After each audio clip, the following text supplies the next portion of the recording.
નમસ્કાર, જય હિન્દ, જય ભારત, જય માતાજી, જય ક્ષાત્ર ધર્મ, જય ભવાની. દરેક દર્શક મિત્રોને મારા જય માતાજી. હું યુવરાજસિંહ જાડેજા. આજરોજ ખાસ કરીને જે સોશિયલ મીડિયા ઉપર અલગ અલગ ચર્ચાઓ છે, જે વાતાવરણ છે એના વિશે અને આગળ શું થઈ શકે, શું કરવું જોઈએ એના વિશે થોડીક મારા અનુભવના પ્રમાણે થોડી વાતચીત કરવા માટે આજે તમારા સમક્ષ ઉપસ્થિત થયો છું. ખાસ કરીને વર્તમાનમાં જોવા જઈએ તો જે લડાઈ છે એ ખૂબ સારી રીતે ચાલી રહી છે. દરેક સંગઠનો, સમિતિઓ, સેનાઓ એ બધા જ ભેગા થઈ અને પોતાની વાત ઉપર અડગ છે. પોતાની જે માંગણી છે એ માંગણી પર પણ અડગ છે અને એકજૂથતાથી આ લડાઈ અત્યારે લડાઈ રહી છે. ત્યારે મારે ખાસ કરીને બે ત્રણ બાબતો ઉપર ધ્યાન દોરવાનું કે આપણે એક બાબત હંમેશા ખાસ ધ્યાન રાખવાની છે કે બીજા કોઈ સમાજને આપણા કારણે અથવા તો આપણી હરકતો કે આપણા કાર્યોને કારણે એને નુકસાન ન પહોંચે એનું ખાસ ધ્યાન રાખવાનું છે. કેમ કે આજે બે ત્રણ વિડીયો એવા આવ્યા હતા ફરીથી કે આપણે કોઈ સમાજના કોઈ વ્યક્તિ પાસે માફી મગાવતા હોય કે અથવા તો કોઈ પણ વ્યક્તિ કહી શકાય કે સોશિયલ મીડિયા ઉપર જ્યારે અલગ અલગ વાત કરતો હોય તો આપણે એની સાથે પણ અભદ્ર ભાષામાં વાત કરતા હોઈએ છીએ. તો આવું કરવું એ થોડું ટાળવું જોઈએ, જેથી કરીને હું માનું છું કે જે આ લડાઈ છે એ લડાઈ ખૂબ સારી રીતે લડી શકાય. કેમ કે જે લોકો અત્યારે આ લડાઈને જે રીતે હેન્ડલિંગ કરી રહ્યા છે, જે લોકો આ લડાઈ ચલાવી રહ્યા છે, જેમાં મોટા ભાગે એવું ચોક્કસપણે હું માનું છું કે આ લડાઈ ત્યારે પણ સ્વયંભૂ લડાઈ રહી છે. ક્ષત્રિય સમાજ આને લડી રહ્યો છે અને ક્ષત્રિય સમાજ એ ખૂબ પરિપક્વતાથી જો આ લડાઈ લડે છે તો ચોક્કસપણે એમને ન્યાય મળવાની પૂરેપૂરી સંભાવનાઓ છે. હજી પણ ખૂબ મોડું નથી થયું, કેમ કે હજી પણ સમય છે. આવતીકાલે 19 તારીખ છે અને 19 તારીખે એ ફોર્મ ભરવાનો છેલ્લો દિવસ છે. એટલે કે જે પણ લોકોને ઉમેદવારી નોંધાવવાની હોય એના માટે આવતીકાલે છેલ્લો દિવસ છે. એટલે આવતીકાલે કહી શકાય કે સાંજે 5 વાગ્યા સુધીમાં જેને પણ ફોર્મ ભરવાના બાકી છે એ તમામ ફોર્મ એ ભરાઈ જશે. હવે કંઈક રાજપૂત સમાજ પણ, ક્ષત્રિય સમાજ પણ એવી કંઈક ચર્ચાઓ કરતો હતો કે ભાઈ એ પણ મોટા પ્રમાણમાં ફોર્મ ભરવાના છે. તો આવતીકાલે એ આંકડો પણ આપણી સામે આવી જશે કે કેટલા લોકો ફોર્મ ભર્યા છે, શું છે આગળની રણનીતિ, ઉમેદવારી કેટલા લોકો ક્ષત્રિય સમાજમાંથી કરી છે અને અન્ય સમાજમાંથી કેટલા લોકોએ કઈ સીટ ઉપર ઉમેદવારી કરી છે, તે તમામનો આંકડો એ આવતીકાલે આપણી સમક્ષ આવી જશે. એટલે આવતીકાલે એ પણ સ્પષ્ટતા થઈ જશે કે હવે આંદોલન જે છે એ આંદોલનને કયા માર્ગે લઈ જવું, જેથી કરીને આંદોલનના બીજા જે અન્ય પાસાઓ છે એ અન્ય પાસાઓ ઉપર પણ ધ્યાન રાખી શકાય. બીજું કે એક આંદોલનકારી તરીકે હું એક બે વાત સ્પષ્ટ કરવા માંગુ છું તમારા સાથે, કે અથવા તો એક બે વાત ઉપર હું તમારો પ્રકાશ પાડવા માંગુ છું. આંદોલન ક્યારે સફળ થાય? તો આંદોલન એ ત્યારે સફળ થાય કે જ્યારે મૂળ મુદ્દો જે હોય એ મૂળ મુદ્દાને અડગ રીતે આપણે વળગી રહીએ અને જે મૂળ મુદ્દો છે એ મૂળ મુદ્દાને વળગી જેમાં જે પીડિત નથી એવા સામાન્ય લોકોનો આપણે સાથ સહકાર અને સહયોગ મળે ને ત્યારે એ આંદોલન સફળ થતું હોય છે. હું તમને જો વાત કરું તો ધારો કે પેપર લીકેજ ઉપર જ્યારે કોઈ પણ બાબતની વાત આવતી તો ત્યારે એમાં સામાન્ય લોકો પણ ઇન્વોલ્વ થતા. સામાન્ય લોકોને પણ એવું થતું કે ભાઈ અમારી સાથે છળ થયું, અમારી સાથે કપટ થયું, અથવા તો અમે છેતરાઈ ગયા, અથવા તો અમારા બાળકો છેતરાઈ ગયા, ભવિષ્યમાં આ જે બાબત છે એ અમને પણ સ્પર્શી શકે છે. ત્યારે એ આંદોલનમાં સામાન્ય લોકો જ્યારે જોડાતા, જે આંદોલનથી ખરેખર પીડિત નથી છતાં પણ એમને એવું લાગતું કે ભાઈ જે લોકો એટલે કે જે આંદોલનકારી છે એ આંદોલનકારી જે પોતાની વાત મૂકી રહ્યા છે, એટલે કે પીડિત વર્ગ જે પોતાની વાત મૂકી રહ્યો છે એ વાતમાં તથ્ય છે, એ વાતમાં સત્ય છે. એ વાતમાં અને તથ્ય અને એ વાતમાં રહેલું સત્ય એ સામાન્ય લોકોને જ્યારે સમજાઈ જાય ને ત્યારે એ આંદોલનમાં જીત થતી હોય છે. એટલે પહેલી વહેલી વાત એ હંમેશા ધ્યાનમાં રાખજો કે આંદોલન જે છે એ આંદોલનમાં જોવા જઈએ તો સૌથી વધારે કહી શકાય કે મહત્વનો મુદ્દો છે કે સામાન્ય લોકો, જે ખરેખર આનાથી પીડિત નથી, તો એને પણ આ વાત સ્પર્શ થવી ખૂબ જરૂરી છે. એટલે આનું જે એંગલ છે એ એંગલને વાઇડ કરવાની જરૂર છે એવું હું સ્પષ્ટપણે અત્યારે માની રહ્યો છું. કેમ કે આ ફક્ત ક્ષત્રિય સમાજનો મુદ્દો ન રહેવો જોઈએ કે ભાઈ આ તમામ બહેનો દીકરીઓનો મુદ્દો રહેવો જોઈએ. કેમ કે જે રજવાડાઓ હતા એ રજવાડાઓ મોટા પ્રમાણમાં હતા, એમાં ના જ નહીં. મોટા પ્રમાણમાં ક્ષત્રિય સમાજ એમાં રાજ કરતું હતું, એમાં પણ ના નહીં. પરંતુ જે રૈયતો હતી, જેની આપણે રજવાડાઓની જે વાત કરી રહ્યા છીએ, એ રજવાડાઓમાં ઘણા અન્ય જ્ઞાતિના પણ જે કહી શકાય કે જે લોકો હતા એ રાજ કરી રહ્યા હતા, અન્ય રાજાઓ પણ હતા. તો એમને પણ સાથે લેવાની જરૂર છે, અન્ય રજવાડાઓને પણ સાથે લેવાની જરૂર છે. તેની સાથે સાથે સૌથી મહત્વની વાત જો કોઈ હોય તો એ છે કે જે પણ વ્યક્તિ પોતાની વાત મૂકે છે એક એઝ એ આંદોલનકારી તરીકે અથવા તો જે પણ આ આંદોલનને હેન્ડલ કરી રહ્યા છે, જે આના ઠેકેદાર છે, તો એ વાતમાં તર્ક અને તથ્ય આવવું ખૂબ જરૂરી છે, જેથી કરીને સામાન્ય લોકો જે છે એ સામાન્ય લોકો આ વાતને સમજી શકે. આ એટલા માટે આ વાત કરવી ખૂબ જરૂરી છે. એટલે આ વાત દરેકને લાગુ પડે છે. બીજું છે કે ભાઈ એઝ એ આંદોલનકારી તરીકે હું હંમેશા જોતો હોઉં છું કે કોઈ પણ આંદોલન હોય તો એનું વિઝન અને એનું રીઝન એ બહુ ક્લિયર કટ હોવું જોઈએ. બરાબર છે? એનું વિઝન અને રીઝન એ ક્લિયર હોવું જોઈએ. આપણી પાસે રીઝન છે, આપણી પાસે કારણ છે કે આપણે શા માટે આ લડાઈ લડીએ છીએ, કારણ કે આપણા બહેનો દીકરીઓ ઉપર જે રોટી બેટીના વ્યવહાર કરવામાં, જે લાંછન લગાડેવા જે શબ્દો કહેવામાં આવ્યા, એને કારણે આપણે આ લડત લડીએ છીએ. એમાં ના જ નહીં. આ થયું રીઝન. હવે એને આગળ લઈ જવા માટે આપણી પાસે નાના નાના ટાર્ગેટ અને નાના નાના ટાર્ગેટ થી આપણે બ્રિક બાય બ્રિક આગળ વધવાનું છે. કારણ કે સીધું છલાંગ મારીને આપણે ક્યાંય ગિરનાર કે હિમાલય નથી ચડી જવાના. આપણે સ્ટેપ બાય સ્ટેપ આગળ વધવાનું છે. તો ચોક્કસપણે એમાં બ્રિક બાય બ્રિક આગળ વધવા માટે વિઝન એ ખૂબ જરૂરી છે. અને એ વિઝનને કહેવાય કે એક નિડરતાથી પકડી રહેવું. બીજું કે આજુબાજુના વાતાવરણ ઉપર, આજુબાજુનું જે વાતાવરણ છે એની અસર એ આપણા ઉપર ન થાય. એટલે કે જે એનું સારથીપણું કરે છે અથવા તો જે લોકો આને હેન્ડલિંગ કરે છે એના ઉપર ન થાય. અથવા તો એટલા હું માનું છું ત્યાં સુધી બધા જ લોકો પરિપક્વ છે. જે લોકો પણ આનું હેન્ડલિંગ કરી રહ્યા છે એ ખૂબ પરિપક્વ છે. એટલે જો વિઝન અને રીઝન એ ક્લિયર કટ હશે, બરોબર, ક્રિસ્ટલ ક્લિયર હશે, તો ચોક્કસપણે માનું છું કે આ આંદોલનને સાચા સ્થળ સુધી, આપણે સાચા ન્યાય સુધી એ પહોંચાડી શકીશું. બીજું કે ઘણી બધી જગ્યાએ અલગ અલગ માધ્યમોમાં તમને અલગ અલગ પ્રકારના ન્યૂઝ આવતા હોય છે.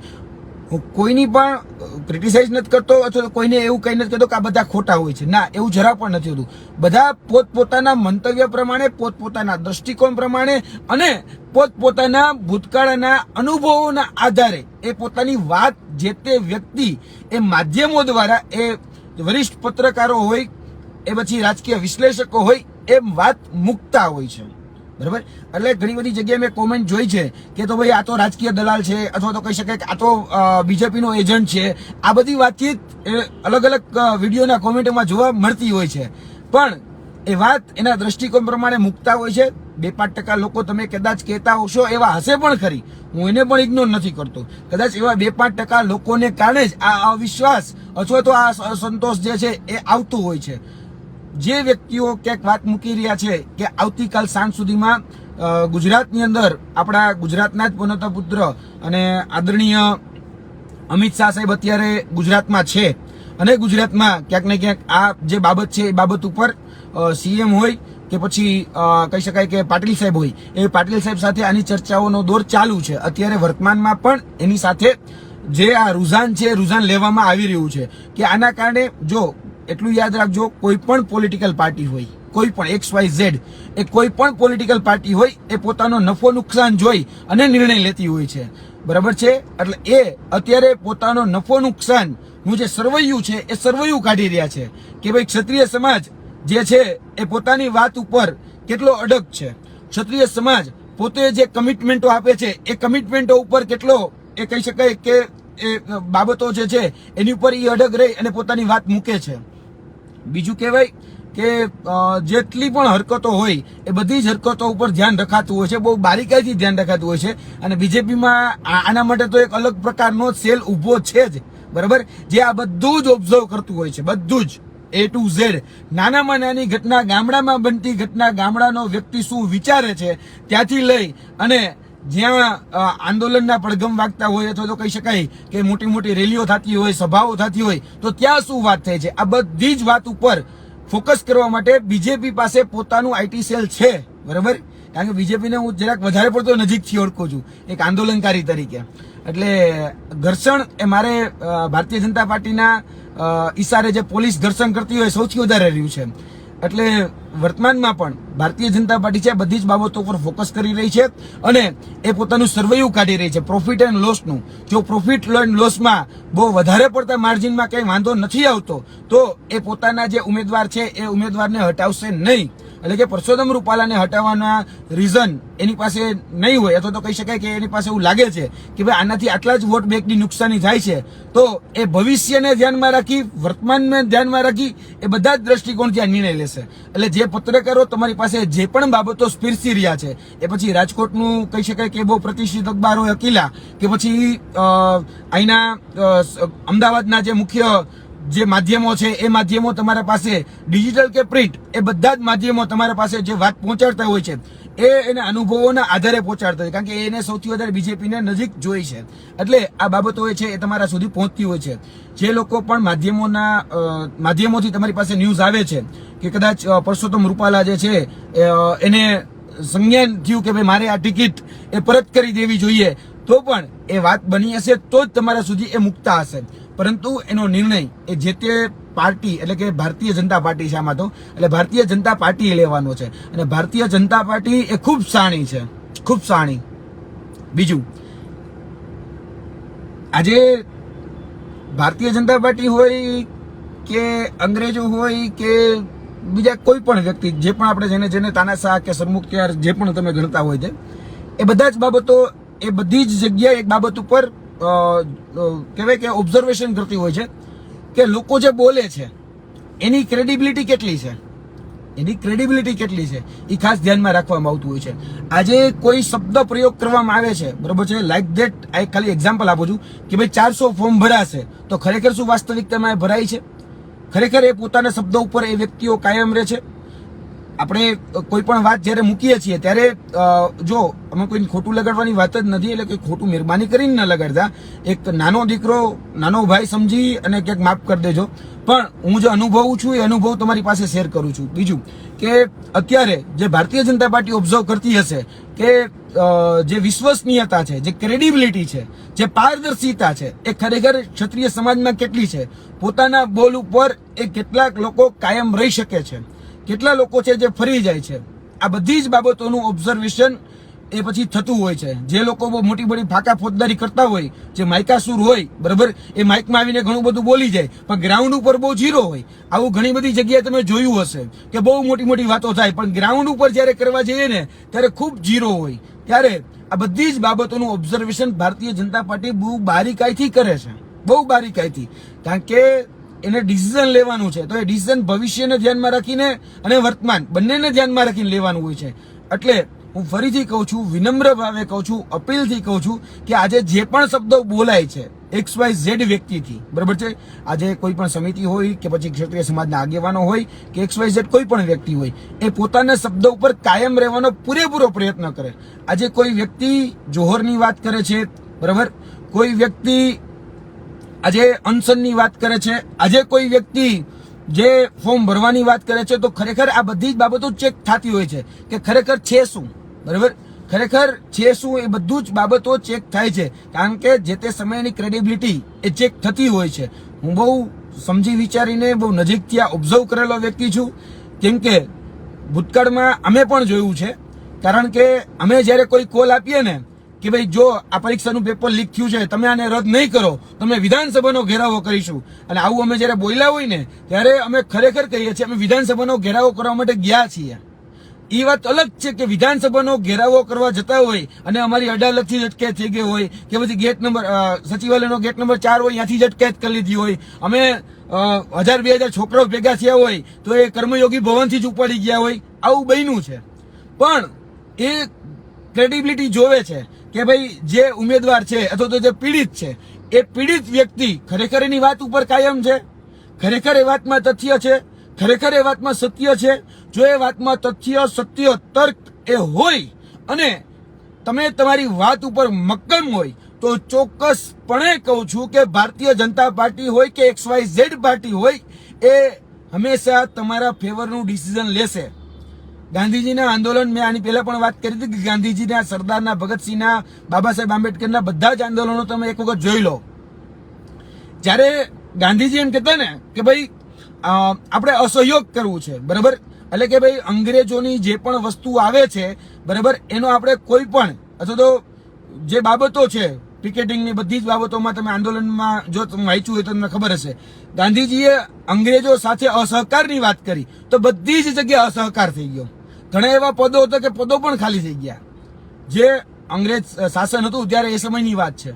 તો ત્યારે અસહયોગની વાત કરવામાં આવી તો અસહયોગને વળગી રહ્યા, જ્યારે અસહકારની વાત કરવામાં આવી ત્યારે એ અસહકારને વળગી રહ્યા. અને મક્કમતાપૂર્વક જે પણ બાબતો હોય એ બાબતો ઉપર ગાંધીજી ઘણા બધા આંદોલન કર્યા છે, ઘણા બધા, બરાબર. એ ચોરી ચોરાથી લઈને આપણે ઘણી બધી લાંબી એની વાત કરી શકીએ એમ છીએ. પણ જ્યાં સુધી એ આંદોલનની વાત આવતી તો આંદોલન ઉપર એ વ્યક્તિ એટલે કે ગાંધીજીને આપણે હંમેશા આદર્શ માનીએ છીએ. ગાંધીજીને હંમેશા આદર્શ એટલા માટે માનવામાં આવે છે કેમ કે એને જે પણ આંદોલનો કર્યા એ આંદોલનો બધા જ અહિંસક હતા. જ્યારે પણ હિંસા થતી તો ત્યારે એમ કહી દીધા કે રૂક જાઓ. એ આંદોલનમાં હિંસા થતી ને તો તરત જ કહી દીધા કે ભાઈ ઉભા રહી જાઓ, આપણે હિંસા નથી કરવાની, આપણે આપણી વાત મનાવવા માટે ગાંધીજીએ તમે જોઈ શકો છો કે અનશન પણ કર્યા છે. ગાંધીજીના સત્યાગ્રહો તમે જુઓ તો ગાંધીજીના સત્યાગ્રહોમાં જેલમાં હોય તો જેલમાં પણ એને અનશન ચાલુ રાખ્યા છે. એને અંગ્રેજોને પ્રેશરાઇઝ કરવા માટે, બરાબર છે, એ પ્રેશરાઇઝ કરવા માટે અનશનનું પણ હથિયાર ઉગામવું પડે ને તો એને મક્કમતાપૂર્વક એ પોતાનું અનશનનું હથિયાર પણ ઉગામ્યું છે, બરાબર. એ સમયે માધ્યમો નહોતા, એ સમયે આટલી બધી ટેકનોલોજી નહોતી, છતાં પણ એને બધી જ બાબતો છે એ બધી જ બાબતોને વળગી અને આંદોલનો કર્યા છે અને તમામ આંદોલનોને સફળ રહ્યા છે. તો એ આંદોલનો કઈ રીતે સફળ રહ્યા? એટલે તો ક્રેડિબિલિટી, પોતાની વાત ઉપર મક્કમતા, જે બોલે છે તે કરે છે, બરોબર, એ હકીકત છે. એક કોલ આપ્યો હોય કે ભાઈ અસહયોગ એટલે અસહયોગ એ બધા જ લોકો કરે, અસહકાર એટલે બધા જ લોકો કરે. હા, 2-5-10% એ સમયે પણ એવા લોકો હતા, હું નાનત પાડતો, કે જે કોલ આપવામાં આવ્યો હોય એનો વિરોધમાં હોય. 2-5-10% લોકો ત્યારે પણ હતા જેમ અત્યારે પણ ક્યાંક હશે. પણ એની ઉપર ધ્યાન નથી આપવાનું, એની ઉપર ધ્યાન નથી આપવાનું. જે નથી આપતા સાથ સહકારો તો એને છોડો, જે આપે છે એને સાથે લઈ અને મક્કમતાપૂર્વક આગળ વધવું જોઈએ. આ હું સ્પષ્ટપણે માનું છું. બીજી વાત, કોઈ જો એવું કહેતું હોય તો હું 1-2 બાબત હજી પણ સ્પષ્ટ કરું છું કે આપણે કહીને કે ભાઈ દૂધ લેવા જવું હોય ને તો દોણી ન છુપાવાય. જે લોકો જે ભાષામાં સમજે ને એને એની ભાષામાં સમજાવાય. આજે તમે એમ કહેશો કે ભાઈ મોદી તુજસે બેર નહીં અથવા તો ભાજપા તુજસે બેર નહીં, રૂપાલા તેરી ખેર નહીં, આ વાત જ્યારે કરશો ને ત્યારે એ લોકોને ખબર છે કે આ લોકો ભારતીય જનતા પાર્ટીને કોઈ ડેમેજ નહીં કરે.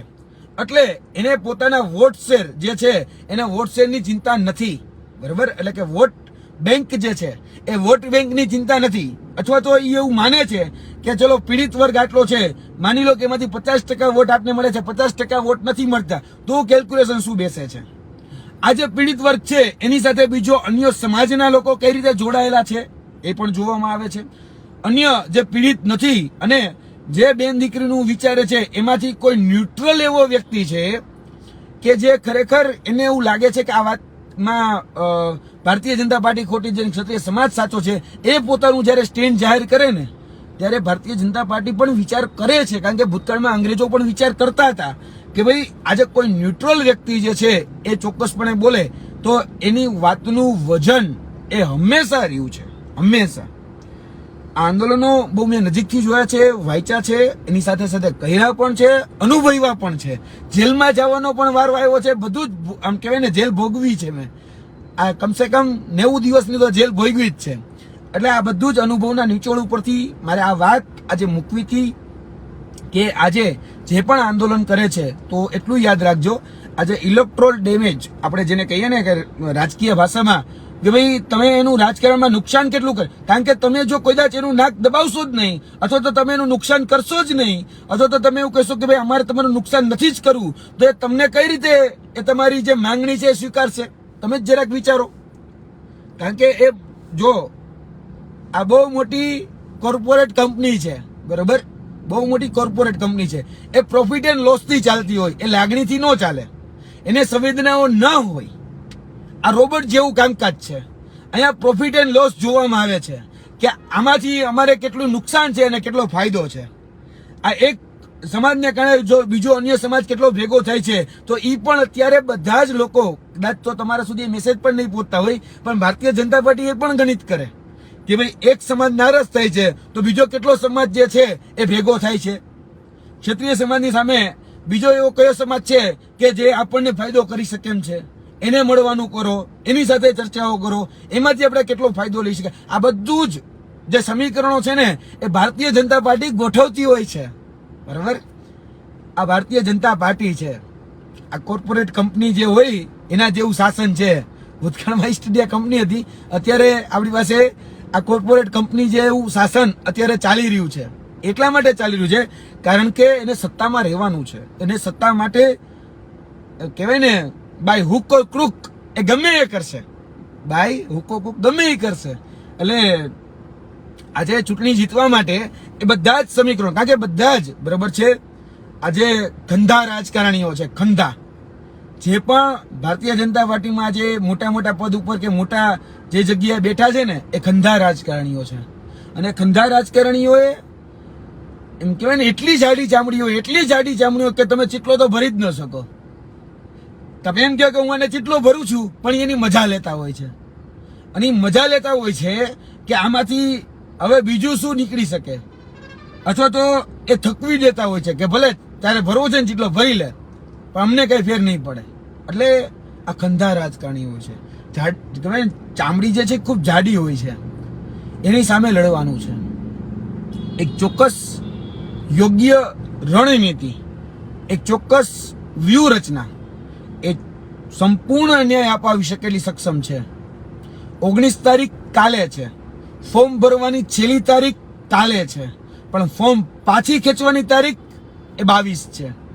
એ 22 તારીખ સુધીમાં આપણે જો કંઈક કમાલ કરી નાખીએ, અથવા તો કંઈક ચમત્કાર કરી નાખીએ, અથવા તો કશું કંઈક એવું કરીએ કે જેથી કરીને ખરેખર ભારતીય જનતા પાર્ટીને એમ થઈ જાય કે અમારે પરસોત્તમભાઈ રૂપાલાને જો નહીં હટાવીએ તો અમારે આવડું બધું નુકસાન છે, તો 110% કહું છું કે જ્યારે એના નુકસાનનો સવાલ આવશે ને ત્યારે બધી જ તમારી માંગણી સ્વીકારશે.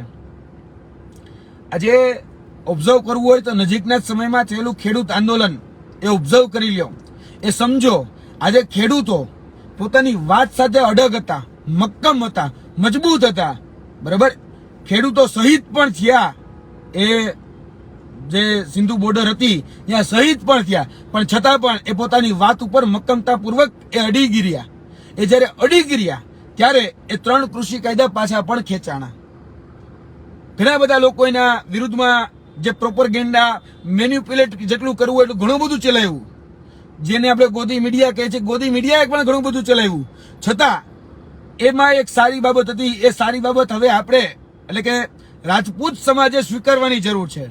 એ સમયે ખેડૂત આંદોલનમાં જે લોકો આંદોલન કરતા હતા તો ત્યાં એક જે શિક્ષિત વર્ગ હતો, શિક્ષિત વર્ગ, બરાબર, એક પોતાનું એનજીઓ ચલાવતો હતો. એનજીઓ નું નામ ભૂલું છું અત્યારે, પણ એ એનજીઓ ચલાવતો હતો. એ બધા જ પોતાના કામકાજ મૂકી અને એ ખેડૂતો સાથે આવી અને જે ટેકનિકલ મદદ હોય એ બધી જ ટેકનિકલ મદદ કરતો હતો. આજે નાની મોટી રીલ બનાવી અને એ સોશિયલ મીડિયાના માધ્યમથી ક્રાંતિ લાવી, જાગૃતતા લાવવાના કામ એ જે તે સમયે એક એનજીઓ કરેલા હતા. તો આપણા પણ રાજપૂત સમાજમાં પણ જો એવા કોઈ લોકો હોય તો ચોક્કસપણે કહું છું કે છેવાડાના વ્યક્તિ સુધી સાચી વાત પહોંચે એના માટેનું એક બ્રિજ ટેકનિકલી જે પણ શાર્પ લોકો છે એ ટેકનિકલી શાર્પ લોકોએ આમાં મદદ કરવી જોઈએ. જે આંદોલન ચાલે છે જેમાં કોઈ પણ વ્યક્તિ નેગેટિવિટી ફેલાવતું હોય તો એને એ નેગેટિવિટી બહુ દૂર સુધી ન ફેલાય તો એના માટે પણ ટેકનિકલી જે શાર્પ વ્યક્તિ છે એ અટકાવી શકે છે. તો એ માટેની પણ તમારે પોતાનું તમારું સોશિયલ મીડિયા એ જાતે જ બનવું પડશે. તમારે તમારો માધ્યમ એ જાતે જ બનવું પડશે. એક સમય કદાચ એવો પણ આવી શકે કે જ્યારે તમને કોઈ માધ્યમો સાથ ન આપે ત્યારે તમારી પાસે તમારું પોતાનું માધ્યમ હોવું જોઈએ. આજે મારી પાસે કદાચ આ ફેસબુક છે તો ફેસબુકના માધ્યમથી હું મારી વાત મૂકી શકું છું. એ જ રીતે પોતાની વાત મૂકવા માટે પોતાની જે તર્ક છે, પોતાનું જે તથ્ય છે, પોતાનો જે દ્રષ્ટિકોણ છે, પોતાની જે નજરિયો છે એ નજરિયો મૂકવા માટે પણ આજે તમારી પાસે તમારું માધ્યમ હોવું જોઈએ.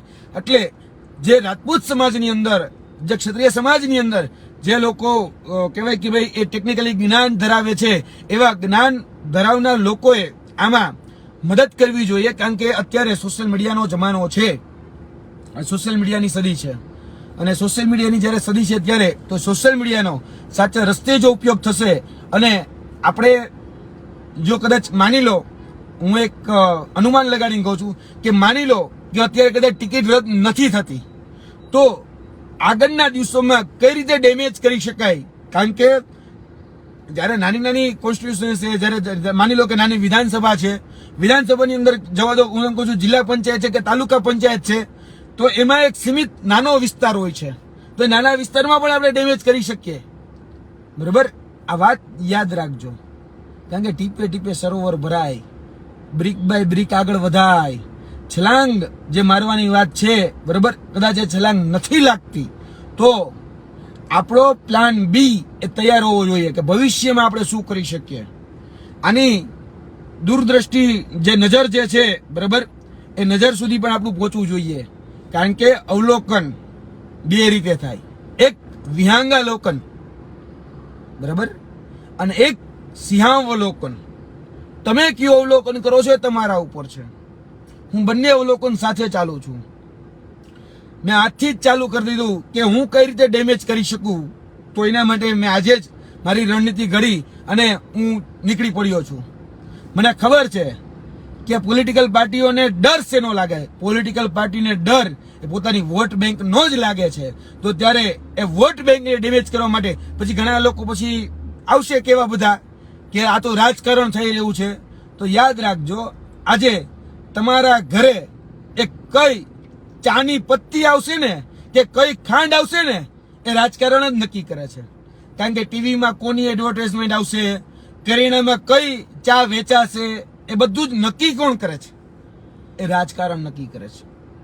આજે તમે કયા કપડાં પહેરશો એ પણ રાજકારણ નક્કી કરે છે. આજે તમે થાળીમાં શું જમશો એ પણ રાજકારણ નક્કી કરે છે. બરાબર, એટલે કદાચ આ દૂરદ્રષ્ટિની વાત એ ઘણા લોકોને નહીં સમજાય, પણ મને સમજાણી છે તો હું મારી વાત ઉપર મક્કમ છું. જ્યારે કોઈ પણ સ્ટેજ ઉપર હું પોલિટિકલ પાર્ટીમાં હોય, એ પાર્ટીનો ખેસ પહેરી કે માથે ટોપી પહેરી અને મારા પોલિટિકલ વિચાર મૂકતો હોય ને તો હું રાજકારણી છું. પણ આજે જે સ્ટેજ ઉપર હું મારા સમાજની વાત કરતો હોય, મારા સમાજના હિતની વાત કરતો હોય, મારા સમાજના સુખ દુઃખના સાથે હું ઊભો હોય, તો હું ત્યારે હું સામાજિક છું. આ વાત હંમેશા યાદ રાખવી જોઈએ. અને મેં મારી આ સામાજિક જવાબદારી, મારો આ સામાજિક ધર્મ એ નિભાવ્યો છે. હજી પણ હું મારો સામાજિક ધર્મ એ નિભાવીશ. મને કદાચ નીચે બેસવું પડે તો પણ સમાજ માટે હું નીચે બેસવા, એટલે કે રોડ ઉપર બેસવા માટે પણ તૈયાર છું. મારી એટલી ખાનદાની કે મારી એટલી કુમારી છે કે મારા સમાજ માટે મારે ઘસાઈ જવું પડે તો પણ મારી તૈયારી છે. આ સમાજ માટે મારે સાબુ બનવું પડે, એટલે કે બીજાને ઉજળા કરવા પડે, મારે જો ઘસાઈ જવું પડે તો એના માટેની પણ મારી તૈયારી છે. કારણ કે સમાજના સ્વાભિમાનને ઠેસ પહોંચી છે તો એક સમાજનું બાળક છું, એક સમાજનો હું નાનો અંશ છું, તો એ અંશના ભાગરૂપે મને પણ ઠેસ પહોંચી છે. બરાબર, તમારે પણ રાજકીય વિચારો ઘણા બધા હોઈ શકે છે, એમાં ના જ નથી. તમે આજે 18 વર્ષના થઈ ગયા, બરાબર, તો તમે પણ જતા હશો ને વોટ નાખવા, ત્યારે તમારી પણ કોઈ રાજકીય વિચારધારા હશે. બરાબર, હું એને પણ નકારતો નથી, હશે, એમાં ના જ નહીં, હોવી જ જોઈએ. આજે એ મતદાનનો અધિકાર એ આપણા બંધારણથી મળ્યો છે, અને બંધારણથી જે આપણે અધિકાર મળ્યો છે એનું 100% પાલન કરવું જોઈએ. 100% વોટ નાખવા તો જવો જ જોઈએ. આ મત સાથે હું છું. વોટ નાખવા એટલે આપણો મત એ આપણે સહમત છીએ કે અસહમત છીએ, એ આપણે એમાં મતદાન કરવું એ ખૂબ આવશ્યક છે. કોઈ આજે વાત કરે છે ને કે આપણે તો મતદાન નહીં કરીએ, આપણે તો નોટામાં મત નાખીશું, બરાબર, હું એને યોગ્ય નથી ગણતો. કારણ કે આ લોકશાહીના પાવન પર્વમાં આપણે જેને ચૂંટીને મોકલતા હોઈએ છીએ, જે નેતાઓને, એ નેતાઓ આપણા ભવિષ્ય નિર્ધાર, આપણા ભવિષ્યમાં આગળ શું થઈ શકે એ પોલિસી મેકિંગ એ રાજનેતાઓ કરે છે. અને એ રાજનેતાઓ જે કરે છે, બરાબર, જે નીતિ વિષયક નિર્ણયો બનાવે છે, એ નીતિ વિષયક નિર્ણયો એ પાર્લામેન્ટમાંથી બનાવે છે. એટલે યાદ રાખજો, હું રાજકારણનો પણ વિરોધી નથી. જે યુવાનો આજે કહે છે કે રાજકારણમાં જવું જોઈએ કે ન જોઈએ, હું હંમેશા કહું છું યુવાનોને કે રાજકારણમાં જવું જ જોઈએ. આજે તમારી પાસે કોઈ સારો ઉદ્દેશ્ય છે, સારી બાબતો છે, અથવા તો તમે કોઈ એવી કલ્પના લઈને ચાલો છો કે ભવિષ્યમાં એ કામમાં લાગે, તો રાજકારણ કરવું જોઈએ. બરાબર. હું રાજનેતા કરતા લોકનેતા તો વધારે છું, એટલે મને ખબર છે, કારણ કે હું લોકોના દિલમાં વસેલો છું. હું રાજનેતા કદાચ નહીં બની શકું, પણ લોકનેતા તો બની જ ગયો છું. મારા માટે રાજનીતિ કરતા મેં જેને સૌથી વધારે પ્રાધાન્ય આપ્યું છે ને, એ લોકનીતિને આપ્યું છે. લોકનીતિ મારા માટે રાજનીતિ કરતા એ લોકનીતિ સૌથી વધારે મોટી છે. અને આજે પણ કહું છું કે પરસોત્તમ રૂપાલા વાળો વિવાદ જે એનો વાણી વિલાસ થયો, એ કઈ જગ્યાએ થયો ભાઈ? યાદ કરો એ દિવસો, યાદ કરો એ 23 તારીખની સાંજ, જ્યારે કોઈ સમાજના કાર્યક્રમમાં ગયા, ત્યારે એ સમાજને સારો દેખાડવા માટે એને ક્ષત્રિય સમાજને નીચો દેખાડ્યો. ત્યારે ને આજે એને શા માટે ત્યાં જવું પડ્યું? આજે એ સમાજને એને વોટ લેવાતા ને, એને વોટ લઈને તો નેતા જ બનવાનું હતું ને. આજે તમારા બધા માટે નીતિ જ બનાવવાની હતી ને. તો એમાં રહેલી જે મનસા, એમાં રહેલી જે દૂષણ અથવા તો સડો, એ અચાનક જ બહાર આવ્યો. બરાબર. માતાજી આ ભૂલ કરે, કારણ કે જીભે સરસ્વતી બેસે છે, તો સરસ્વતી આ ભૂલ કરાવી છે. તો જાણી જોઈને સમજી વિચારીને જ કરાવી હશે. જેમ કુંભકર્ણને પણ કરાવી હતી. એને તો ઇન્દ્રાસન જોતું હતું, પણ મળ્યું નિંદ્રાસન. કેમ? કારણ કે સરસ્વતીએ આવી ભૂલ કરાવી. પછી મહાભારતનો પણ એક કિસ્સો છે, જ્યારે કૃષ્ણ કે છે, બરાબર, ભીષ્મ પિતામહ માટે. તો આજે આપણી માતા બહેનોનું, એના સ્વાભિમાનનું, એના સોમાનનું જ્યારે ચીરહરણ થયું હોય ને, ત્યારે બેસી ન રહેવાય. ત્યારે બેસી ન રહેવાય. આ લોકશાહીમાં આપને વિરોધ કરવાનો અધિકાર છે. આપણે લોકશાહીની ઢબે એ વિરોધ કરવો જ જોઈએ. હજી કહું છું, વિરોધ માટે ઘણા બધા રચનાત્મક કાર્યક્રમો છે. એ રચનાત્મક કાર્યક્રમોને જીવનમાં ઉતારો. એ રચનાત્મક કાર્યક્રમો પ્રમાણે જો કાર્ય કરો તો ચોક્કસપણે કહું છું કે સમાજમાં જાગૃતતા આવશે, એની સાથે સાથે અન્ય સમાજમાં પણ જાગૃતતા આવશે, અને તમારી વાત એ લાંબા લોકો સુધી પહોંચશે. એટલે રચનાત્મક કાર્યક્રમો આપો, અને આ રચનાત્મક કાર્યક્રમો ઘણું બધું મોટું પરિવર્તન લાવી શકે છે. ઘણું બધું મોટું. આજે જે પણ લોકો જે પણ શબ્દ બોલો છો, એ શબ્દ ઉપર કાયમ રહ્યો. આજે હું એમ કહું છું કે જે વ્યક્તિ જે ભાષામાં સમજે એને એની ભાષામાં સમજાવીશ. આ શબ્દો હું બોલેલો છું, તો મારે હવે એને એની ભાષામાં સમજાવવો પડે. જે લોકો વોટ બેંકની ભાષામાં સમજે છે ને, વોટ બેંકની ભાષામાં સમજાવીશ. જે લોકો જે ભાષામાં સમજે એ ભાષામાં આપણે સમજાવવા જોઈએ. ગાંધીજી અંગ્રેજોને એમ કહેતા કે અમે અસહકાર કરીશું, તો અસહકારની ભાષામાં સમજાવવા. ગાંધીજીએ જે વસ્તુઓ આવતી અંગ્રેજોની એ લેવાની બંધ કરી દીધી, અને કહી દીધું કે અમે અસહયોગ કરીશું, તો એને અસહયોગ આંદોલન પણ ચલાવ્યું. એટલે આ રીતે લડત લડાતી હોય છે. આપણા સ્વાભિમાનની લડત છે આ, આપણા સોમાનની લડત છે આ. આપણે કઈ વધારે તો માગી નથી રહ્યા ને. આપણે એવું તો નથી કહેતા કે 562 દેશી રજવાડા અમને પાછા આપી દે, એવું તો નથી કહેતા ને. જે વ્યક્તિએ ટીકા ટિપ્પણી કરી છે, તો એના માટે આપણે શું માંગણી કરીએ છીએ? ખાલી એની ટિકિટ રદ કરો એટલું જ. એની માફી તો આ જ છે. બીજી માફીની જરૂર શું છે? ખાલી ટિકિટ રદની જ વાત કરીએ છીએ, વધારે કઈ માંગણી નથી કરતા. બાકી એમ કહી શકતા હતા કે જેલમાં પૂરી દો. કેમ? કારણ કે એક વ્યક્તિએ ખાલી આદરણીય નરેન્દ્ર મોદી સાહેબની અટક ઉપર ટિપ્પણી કરી હતી, તો એનું સંસદ સભ્ય પદ જતું રહ્યું હતું. તો અહીંયા તો આખા ક્ષત્રિય સમાજની જે અસ્મિતા હતી, જે ગરિમા હતી, એની ઉપર વજ્રઘાત કરવામાં આવ્યો છે. કે રોટી બેટીના વ્યવહાર અંગ્રેજો સાથે કરવામાં આવ્યા, મહારાજાઓના. કર્યા જ કોઈ નથી કર્યા ને, તો બોલો ને. કેમ બોલતા નથી? કેમ દિવસે દિવસે બધું શાંત પડતું જાય છે? હું જગાડું છું કે શાંત ન પડવા દો. આજે કદાચ 250 પોણા 300 જેટલા સોશિયલ મીડિયામાં ગ્રુપ છે. હું રોજ સવારે જેટલા પણ ન્યૂઝ આવે ને, જેટલા પણ, એ બધા જ સમાચારોના ન્યૂઝ કટિંગ ભેગા કરું. ઉઠીને પહેલા કલાકે એ કામ કરું કે ગુજરાતના જેટલા પણ પ્રિન્ટ મીડિયાના છે, એમાં પ્રિન્ટ મીડિયામાં ક્યાં ક્યાં સમાચારો આવ્યા છે, ડિજિટલ મીડિયા છે તો ડિજિટલ મીડિયામાં ક્યાં ક્યાં સમાચારો આવ્યા છે. સવાર પડે જોઈ લેજો. જેટલા પણ ગ્રુપમાં હું એડ છું, બધા જ ગ્રુપમાં મારા મેસેજ હશે. એક સાથે હું બધા જ મૂકી દઉં. જે પણ મારાથી થઈ શકેલી જાગૃતતા હું પણ લાવું. મારા સ્ટેટસના વ્યુઅર એ 8-9 હજાર ડેલીના હોય છે, તો મારા સ્ટેટસમાં એ વાત રાખું છું કે જેથી કરીને 8-9 હજાર લોકો સુધી પણ આપણો મેસેજ પહોંચે, આપણી વાત પહોંચે. તો આજે તમે પણ જાગૃત કરી શકો.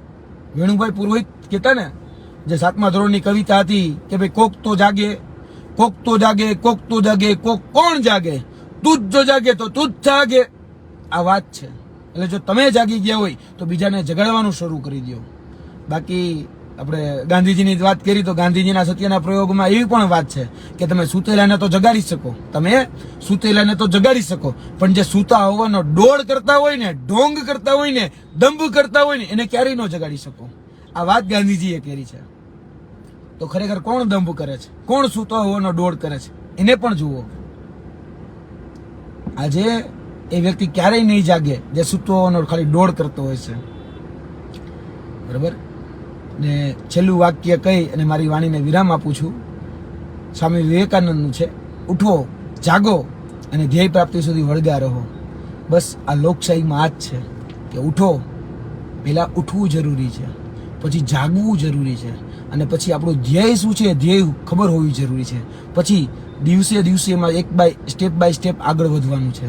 ભલે તમને ઘોર અંધકાર લાગે, તમને એમ લાગે કે આમાં સફળતા મળવાની જ નથી, કદાચ તમને એવું થાય તો પણ યાદ રાખજો કે સ્ટેપ બાય સ્ટેપ તમે ચાલશો ને તો ઉપરવાળો એટલું અંજવાળું આપે છે કે તમે આગળનો પગ મૂકી શકો ને એટલું તો કુદરત પરમાત્મા છે, એ પરમાત્મા એટલું તો અંજવાળું આપે છે કે તમે એક સ્ટેપ આગળ જોઈ શકો. કદાચ તમને 10 ફૂટ નહીં દેખાતું હોય, કદાચ તમને 1 કિલોમીટર દૂરનું નહીં દેખાતું હોય, પણ 1 ફૂટ આગળનું તો દેખાય છે ને. બસ ખાલી 1 ફૂટ આગળ વધો, તમે તમારા મંજિલ સુધી, જે પણ આપણો ધ્યેય છે એ ધ્યેય સુધી ચોક્કસપણે પહોંચી જશું. બસ આટલી જ વાત. વધારે કંઈ કહેવાઈ ગયું હોય તો હું એક દીકરા તરીકે, એક ભાઈ તરીકે માફી ચાહું છું. મારે કોઈને પણ ક્યારેય પણ ક્રિટિસાઇઝ કરવાનો હેતુ હોતો જ નથી. મારો હેતુ હંમેશા સાફ છે કે સમાજની અંદર જાગૃતતા આવે, સમાજમાં જે પણ બાબતો છે, જે પણ બાબતો અત્યારે ચાલી રહી છે તો તેમાં હું સમાજની સાથે ઊભો રહી મારું પોતાનું જે યોગદાન છે એ યોગદાન આપતો રહું. હું આંદોલનકારી છું, એમાં ના જ નથી પડતો, હું સ્વીકારું છું. અને આંદોલનકારી તરીકે મેં જે અનુભવ્યું છે, મેં જે જાણ્યું છે, સ્વીકાર્યું છે, એને હું તમારા સુધી પહોંચાડતો રહું છું. કદાચ તમને મારો વિચાર સારો લાગે પણ ખરી, અને કદાચ ન પણ લાગે તો બંધારણને આપણે અભિવ્યક્તિ આપી છે કે કદાચ તમે અસહમત પણ હોય તો તમે તમારી અસહમતિ પણ દર્શાવી શકો છો, દર્શાવી પણ શકો છો. તમે સહમત હોય તો તમે એ તમારી સહમતિ પણ દર્શાવી શકો અને દર્શાવી શકો છો. બસ આટલી જ વાત. બરાબર. જય હિન્દ, જય ભારત, જય માતાજી, જય